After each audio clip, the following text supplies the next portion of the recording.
Good morning. Good morning, CSL family. Good morning, y'all. We're going to start our service as we always do, which is with Spirit is in this place. So let's all stand up and make a joyful noise. Here we go. Hey, hey. So much energy here tonight. I love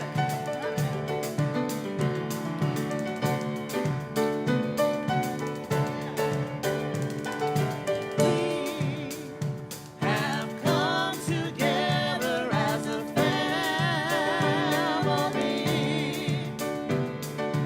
We have come here as we are. We have come with arms wide open. We have gathered here in love. Here we go. Spirit is in this. Spirit is in this place.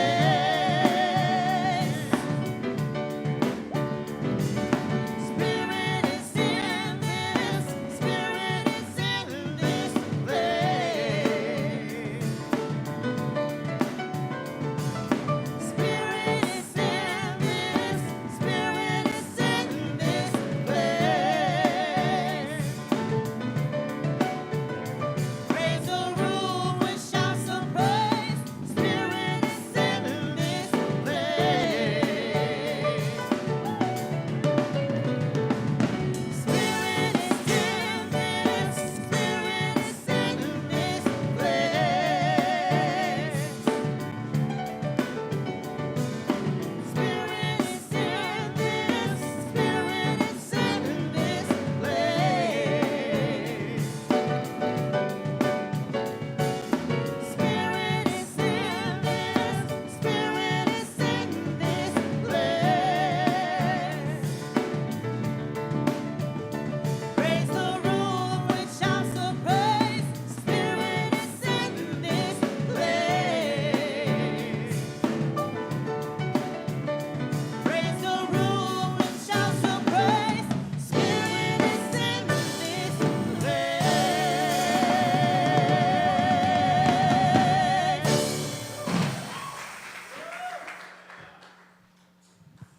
All right. Well, good morning. Wow, we got a great group today. My name is Fran Winslow, and it's always such an honor to be with you here today. So we welcome you online here in the sanctuary. And if you're a new person, welcome, welcome. We know you have choices, and we're so happy you chose us today. So please make sure to fill out your connection card, go to guest services, and get your free gift. So at CSL, we have an intention statement that says who we are and how we want to present in the world. So please join me in standing, and we'll say this together. And afterwards, please greet your neighbor with a hug, a hello, a handshake, or a namaste. So, CSL, who are we? We are a loving and diverse spiritual community dedicated to personal growth, healing, and service.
taking care of yourself today. I hope that you are loving yourself today.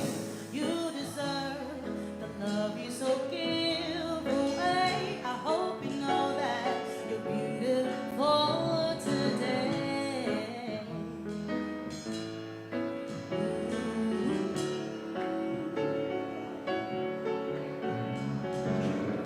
I am sending love to you from my heart. I hope you know that you are a work of art.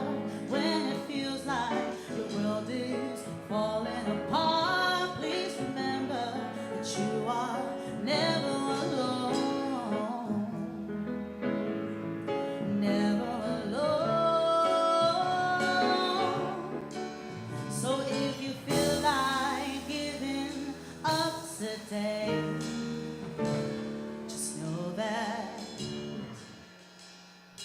tomorrow will be a brand new beautiful day. The sun will rise and the old things will fade away. You don't ever need to change a thing, honey. You are perfect as you are. You are beautiful. Yes, you are beautiful.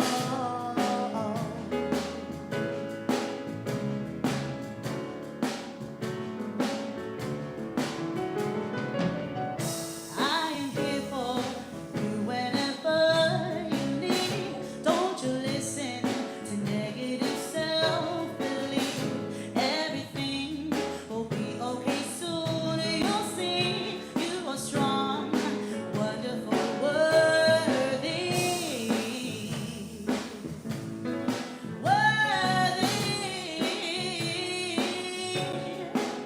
So if you feel like giving up today, just know that tomorrow will be a brand new beautiful day. The sun will rise and the old things will fade away. You don't ever need to change a thing, honey. You are perfect as you are. You are beautiful. Tomorrow will be a brand new beautiful day. The sun will rise and the old things will fade away. You don't ever need to change a thing, honey. You are perfect as you are. You are beautiful. Yes, you are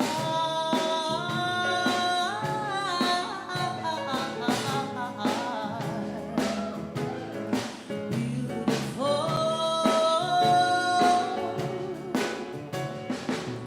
I hope you're taking care of yourself today. I hope that you are loving yourself today.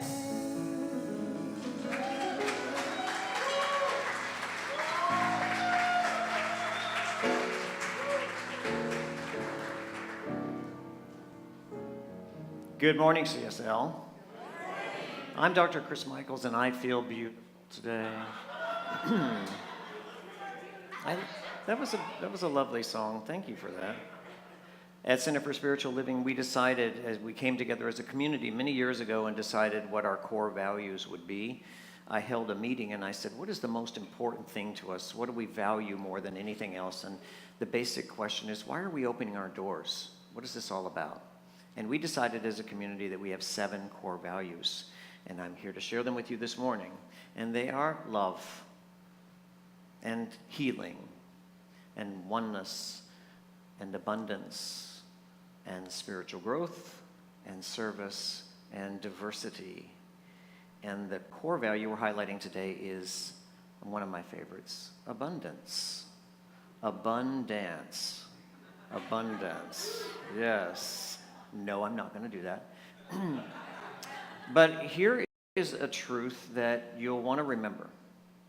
And it is a spiritual truth that most people in the world do not know, but you know it, and I'm going to remind you of it today. There are certain spiritual truths that, when enacted, determine the amount of good that flows into your life. There is a spiritual truth that says, as you give to others, so shall you be given to. As you withhold from others, so shall you be withheld from. So when you find yourself in a position of lack, where you need to get something, if you need more money, if you are lonely and you need more love, the world will tell you to go out and get love. The world will tell you to go out and get money. But the truth is, you already have everything you need to succeed in life. You've been given that by your Creator. And it's not that you need to get something from the world, it's that you need to give something to it. We are not here to make a withdrawal from life, we're here to make a deposit. And so if you find yourself lacking in any area of your life, don't ask, what is there for me to get? Ask, what is there for me to give? If you're lonely and needing love, give love to yourself first and then to others. Give and it shall be given unto you. Abundance is our core value of the day.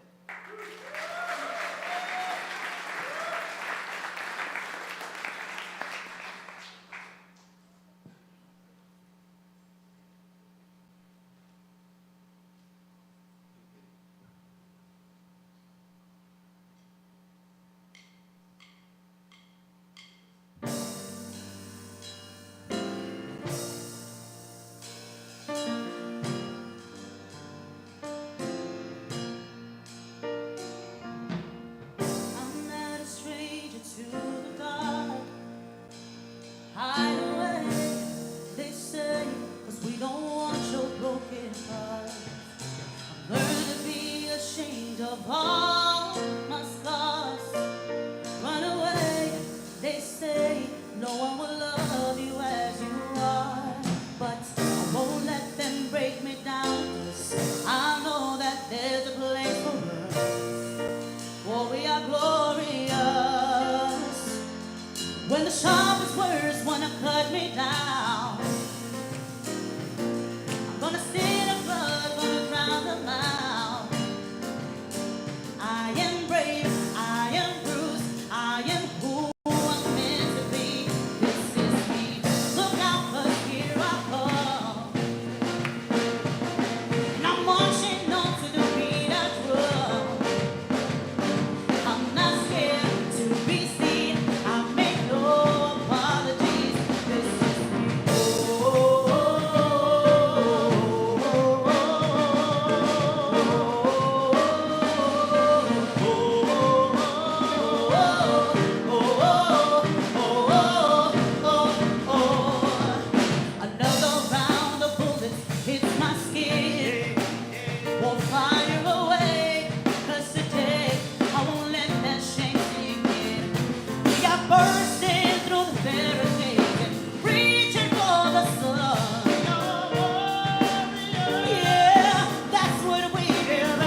That worked out well.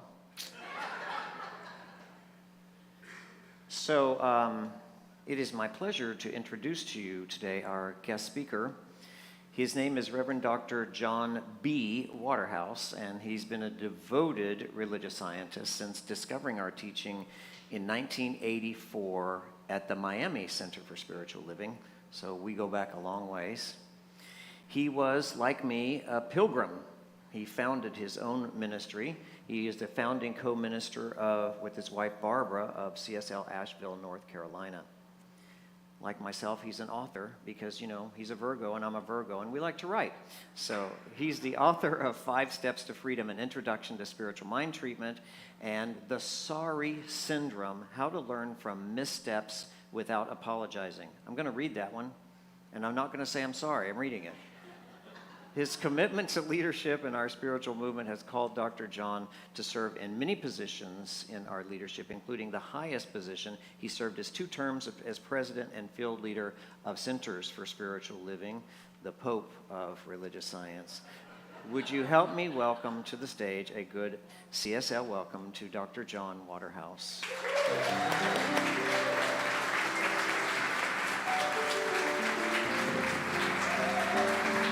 Thank you. That was beautiful.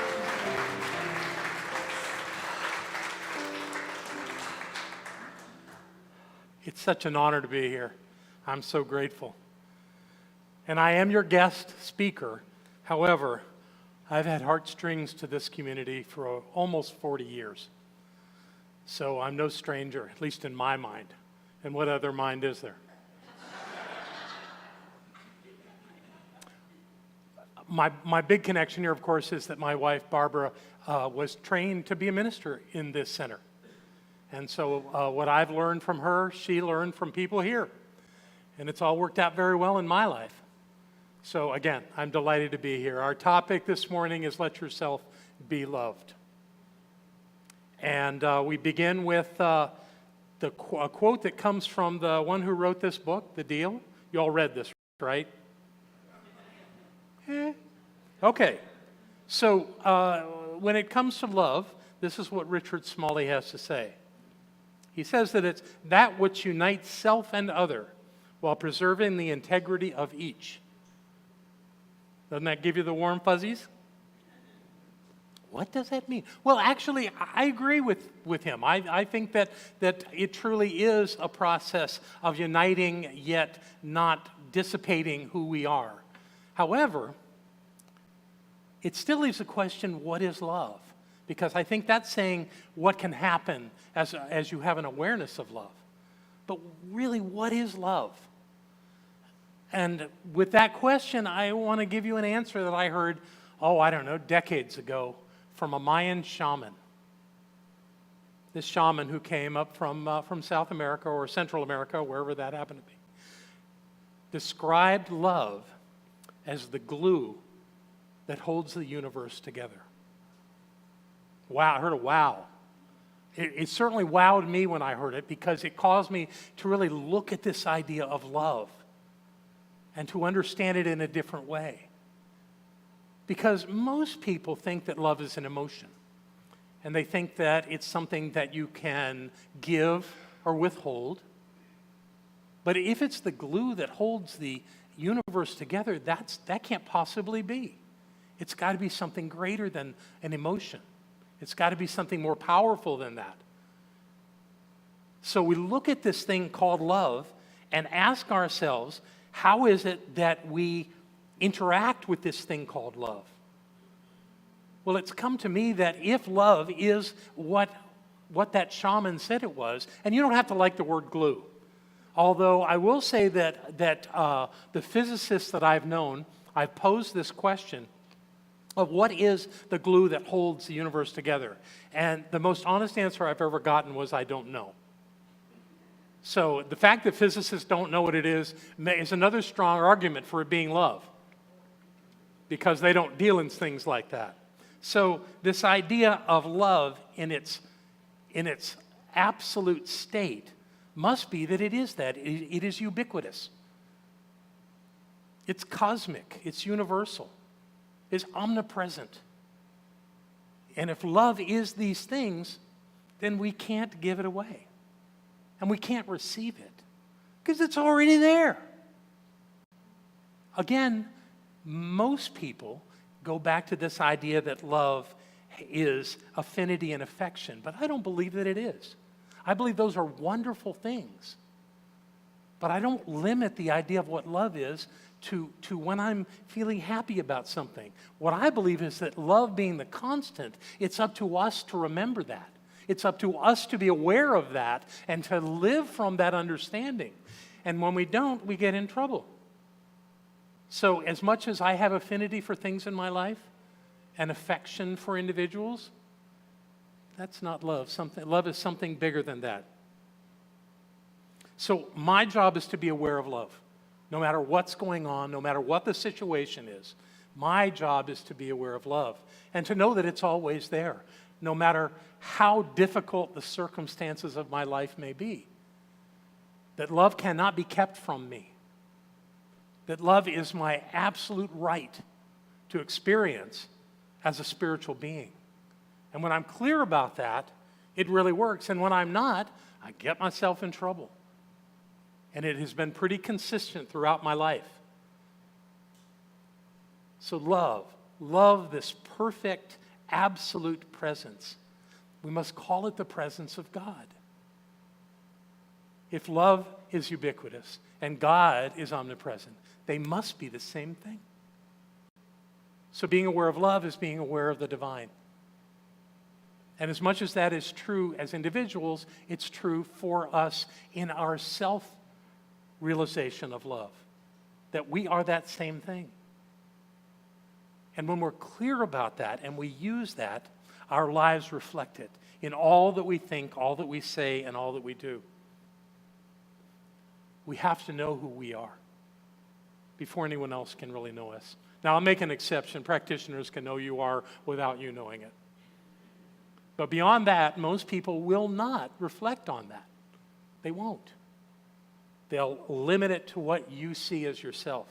So the idea of moving beyond that requires some attention.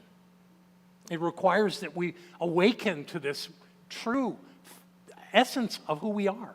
When we awaken, we get the outcome that we seek. And when we don't, and we live in fear, and we live in confusion, when we're uncertain and we think the world's out to get us, that's what we get. So I have a quote for you from Dr. Holmes. Let's start with this one. I have learned to forgive both myself and others, so there is no longer any rancor in my thought. If so, I shall find myself one with everyone I meet. What is more wonderful than God in you and God in me? When we live from this idea of the omnipresence of love, everyone is us, and we are everyone.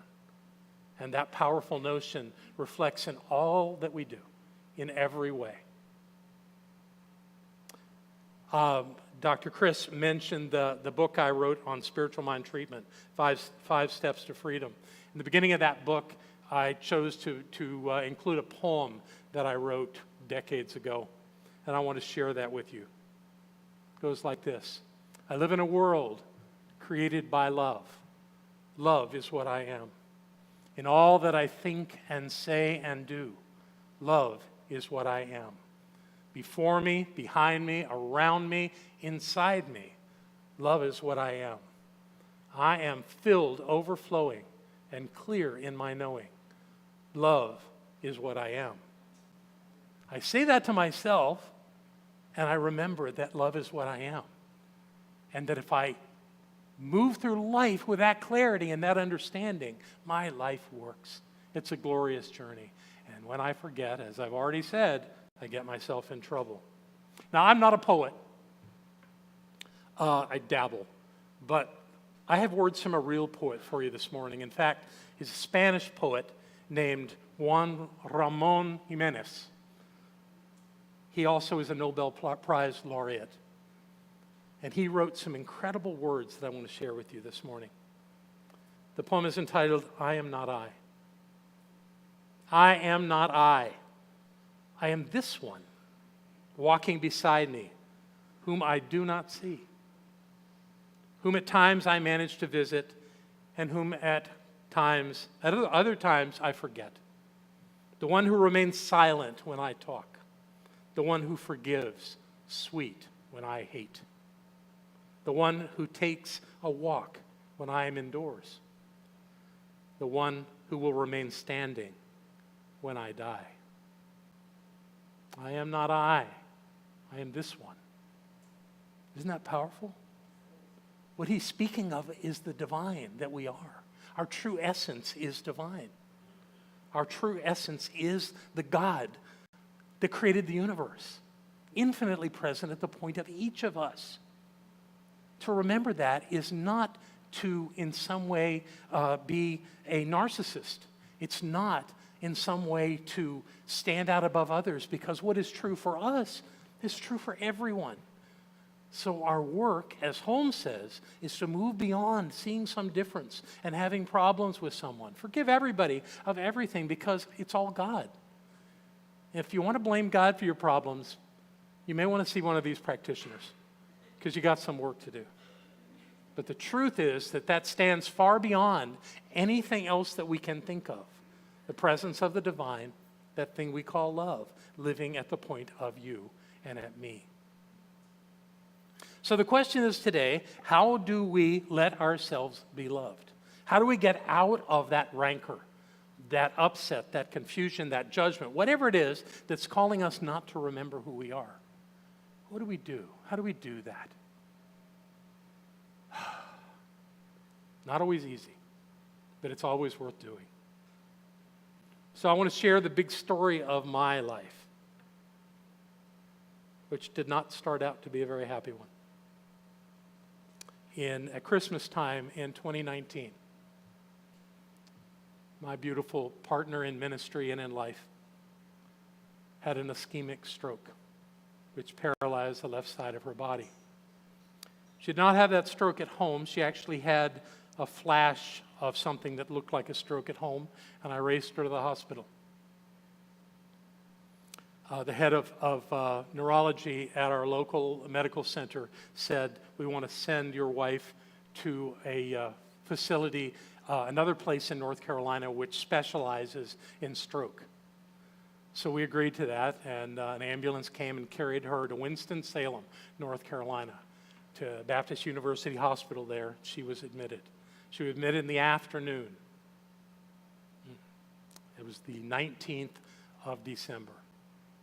And I remember being there when I was certainly there because I had to sign a release form so that they could implant in her arm a port that would allow them to put multiple IVs without having to stick her multiple times.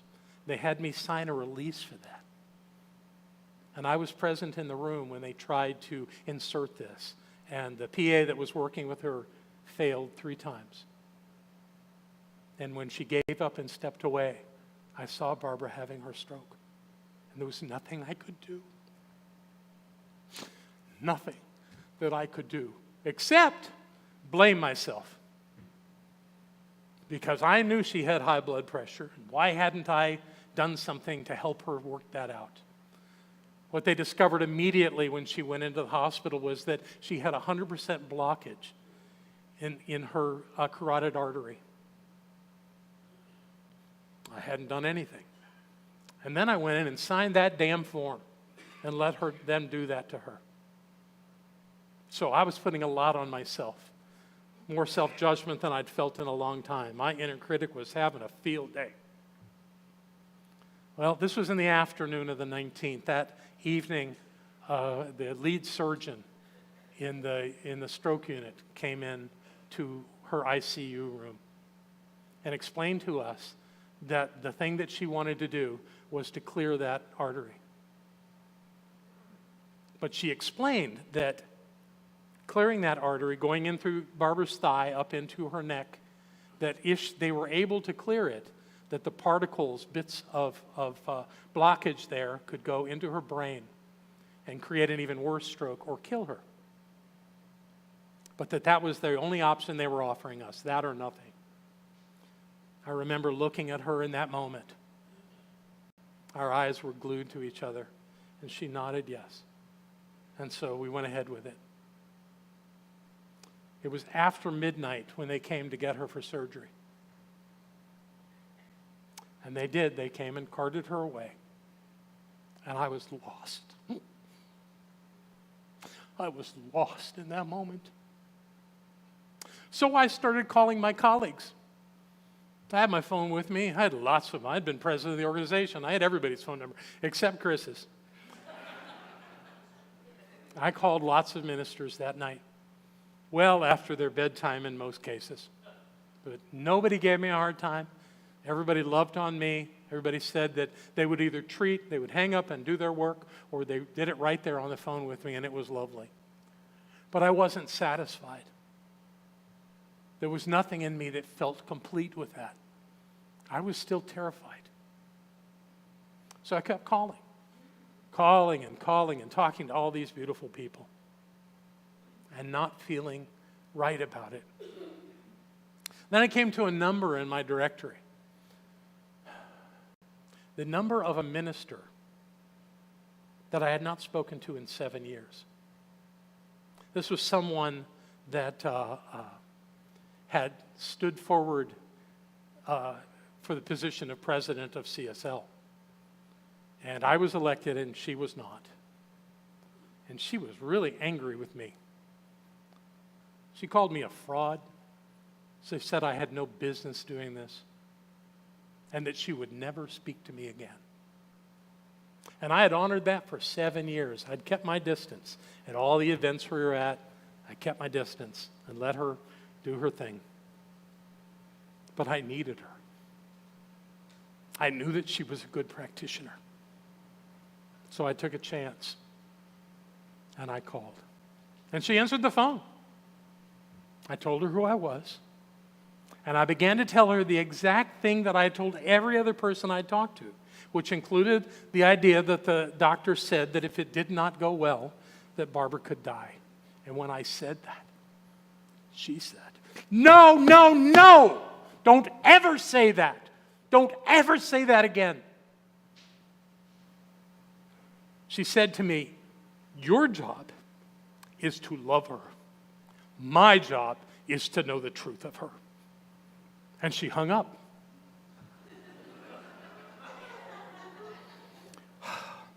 I got the message. And I went back into an awareness of love. The love at me, at the point of me, the love at the point of Barbara.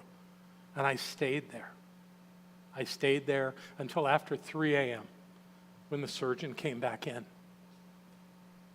And the first thing she said was, the surgery had not been successful.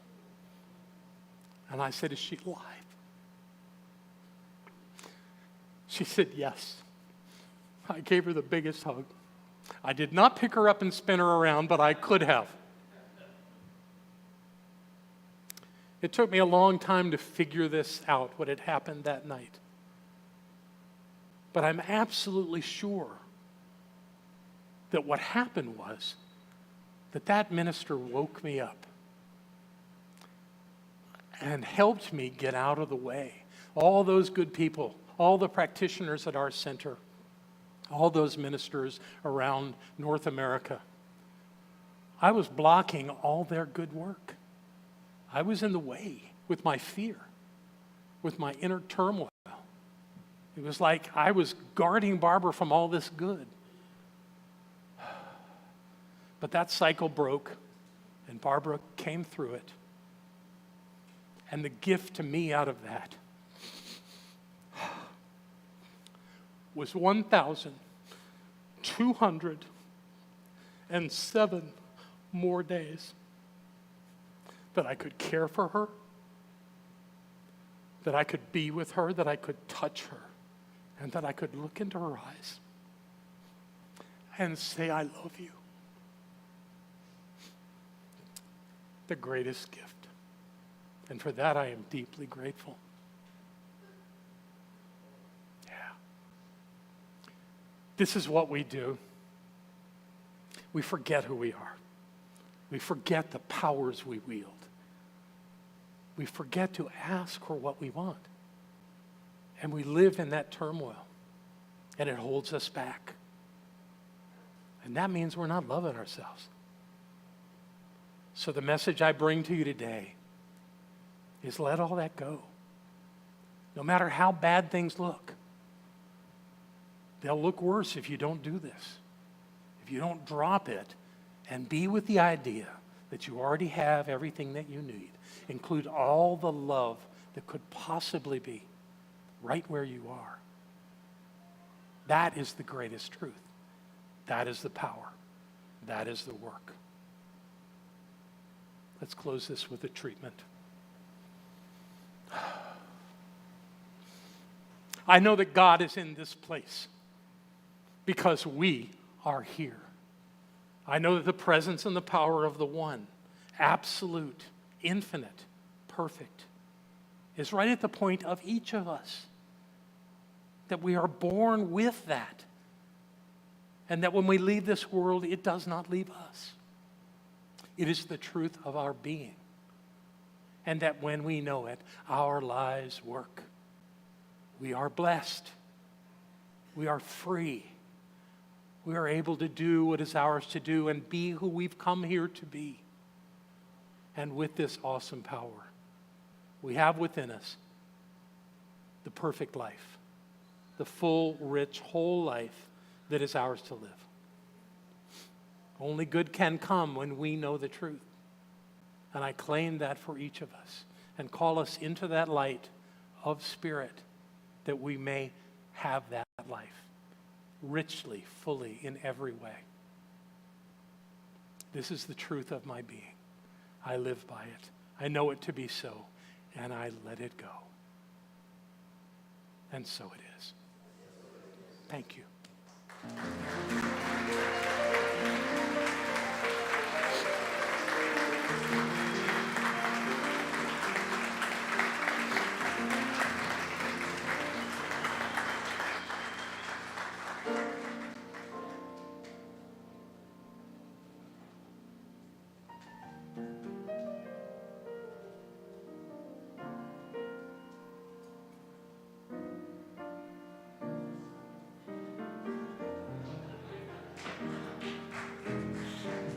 I got so caught up in emotion, I'm just sitting there like, what?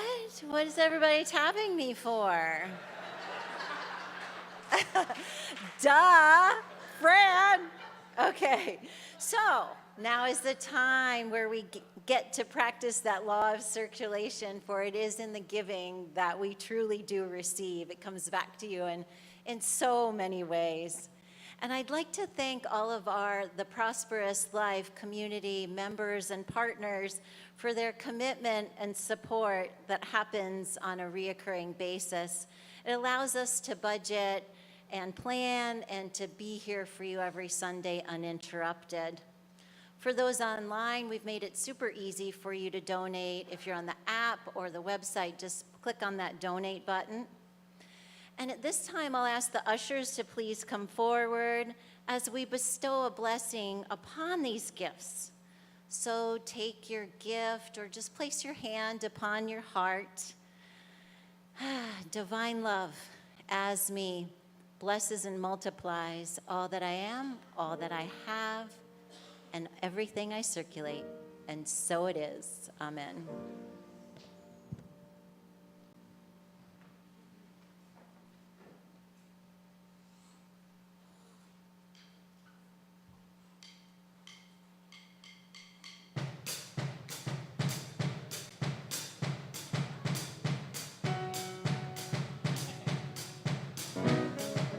I love me. I love me. I don't know about you, but baby, I love me.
I love me. Everybody say, hey, hey, I love me.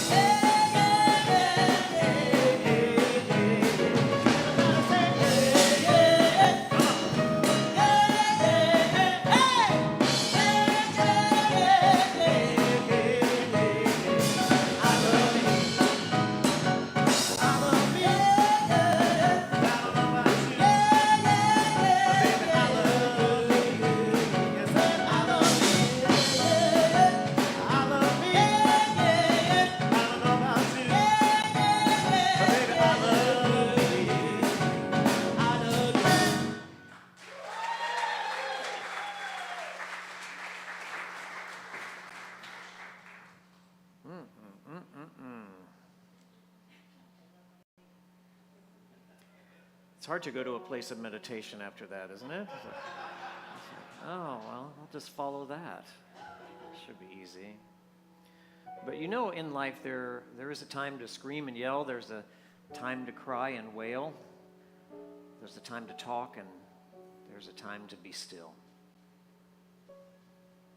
And this is our time to be still. So I invite you to close your eyes. Let's go within.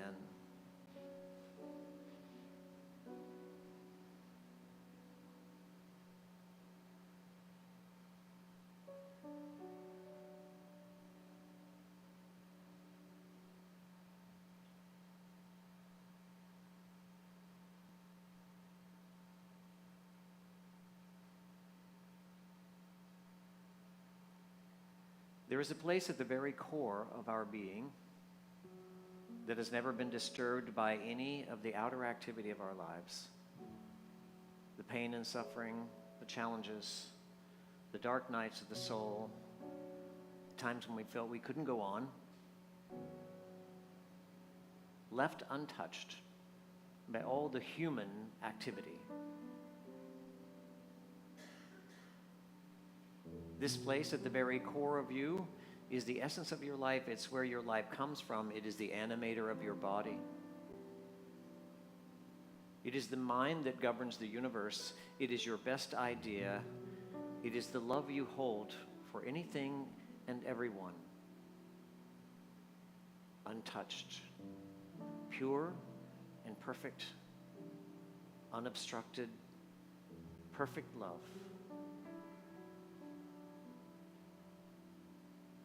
So no matter what is going on around you, or what challenges you face in front of you, or the turmoil of your past, what resides within you is always far greater than anything you've ever been through.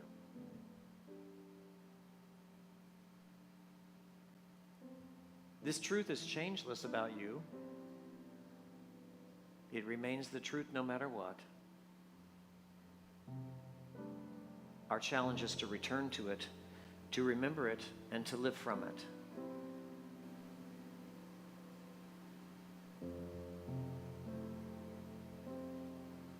There is so much noise in the human world,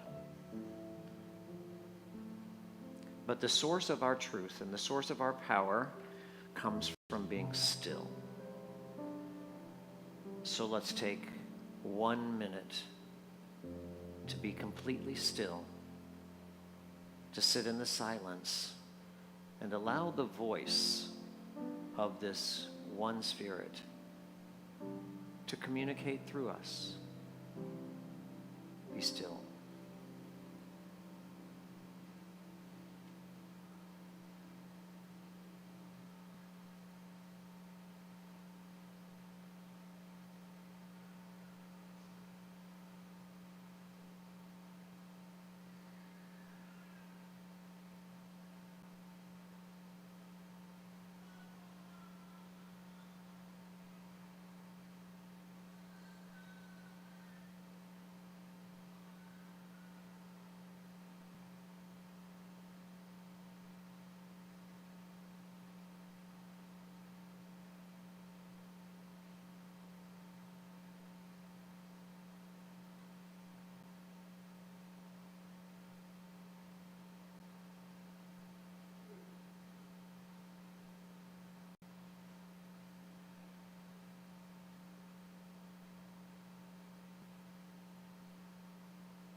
Let's make a conscious choice today in our own lives to let love guide us. Let's turn away from our own judgment of our performance in life and just accept yourself as you are. Let's do what we really came here to do. Let yourself be loved. And so it is.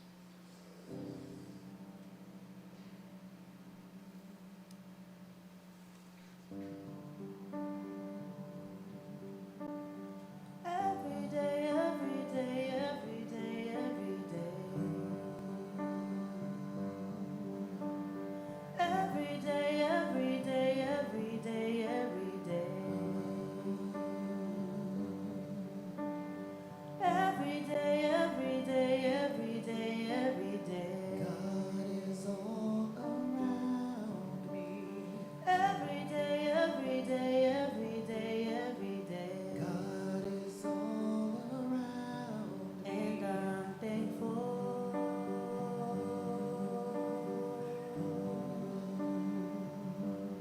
And so it is.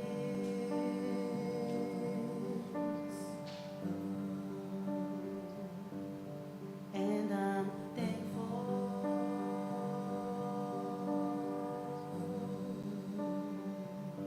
And so it is.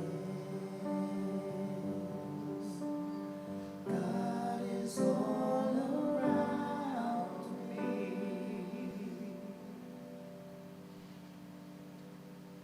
Beautiful. Welcome back into the room. So I want to thank Dr. John Waterhouse for his beautiful talk today.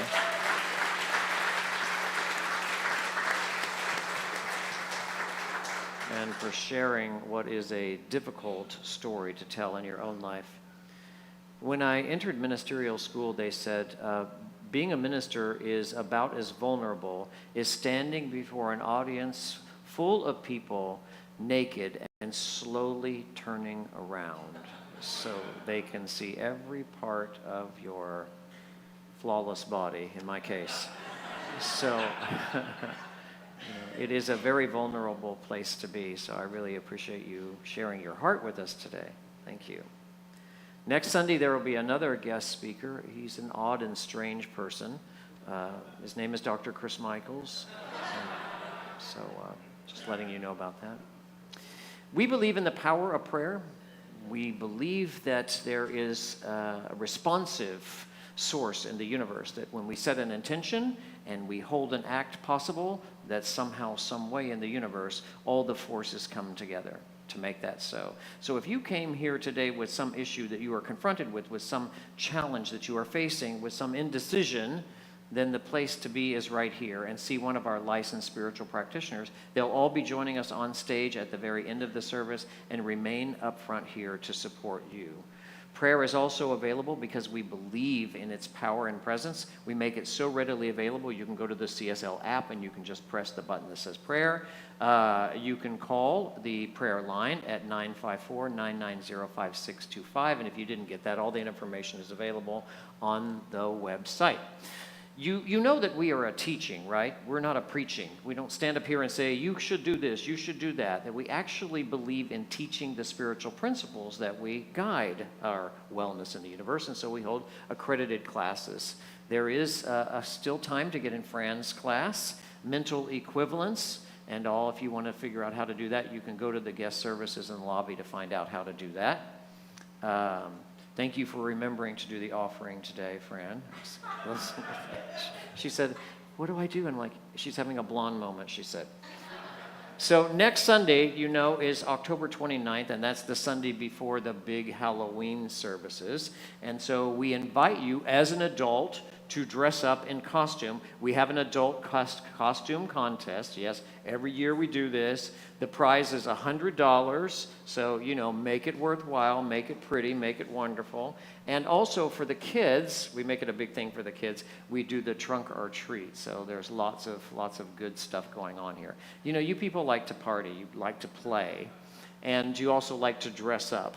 And that's why we also do an annual gala, which is February 24th this year. And the theme which you chose is One Night in Paris. So we are going to transform this place into a Parisian cafe and have entertainment.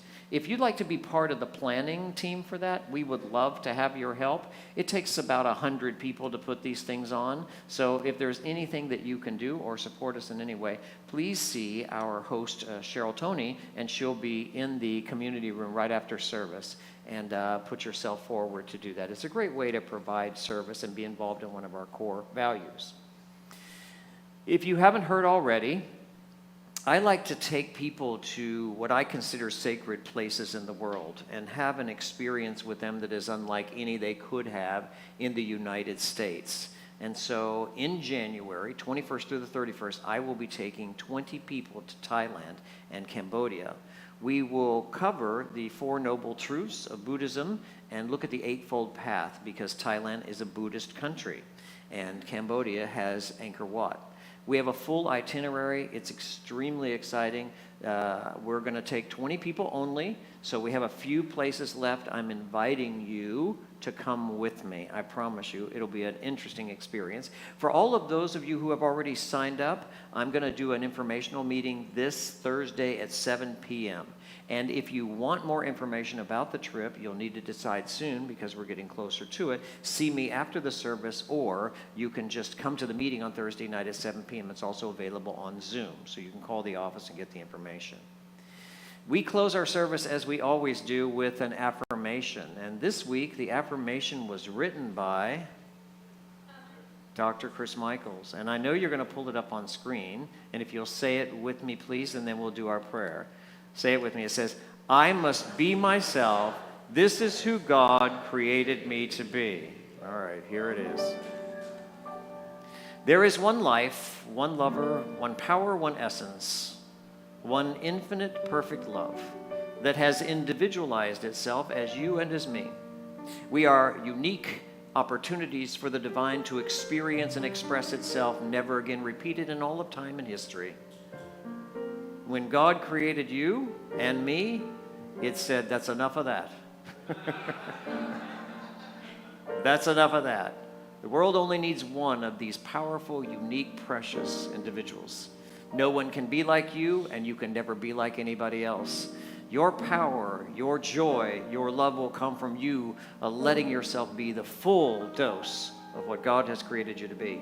We do this faithfully and courageously, knowing that we are backed by the full power of the universe. In faith and trust and gratitude and love, we let it be so. And so it is. Thank you for coming today, for joining us. I'll see you next Sunday here in person or online. Let's sing our closing song. Thank you for being here.